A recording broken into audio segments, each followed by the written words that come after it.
ఏ తరంలోనైనా భక్తిహీనత నుంచి వైదొలిగి మనం పశ్చాత్తాపంతో దేవుని వైపు తిరిగినప్పుడు దేవుడు మన పాపాలను క్షమించి మన ద్వారా తన మహిమను వెల్లడి చేస్తాడు.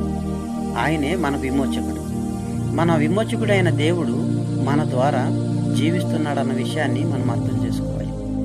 దేవుడు ఎవరిని విమోచించాడో వారికి తన ఆత్మను అనుగ్రహించడమే కాకుండా నీరు పోసినట్లు వారిపై తన ఆత్మను కుమ్మరిస్తూ ఉంటాడు.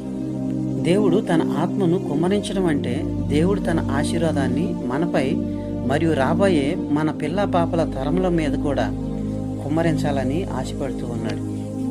ఆయనే యాకోబు దేవుడని, మన దేవుడని మనం సంపూర్ణంగా తెలుసుకోవాలని, ఈరోజు ఆయనను మన విమోచకునిగా ఆహ్వానించాలని దేవుడు కోరుకుంటూ ఉన్నాడు. అందుని బట్టి ప్రియ మిత్రులారా, యాకోబు గ్రంథంలో 44వ అధ్యాయము 23వ వచనం ప్రకారం యెహోవా ఆ కార్యమును సమాప్తి చేసి ఉన్నాడు.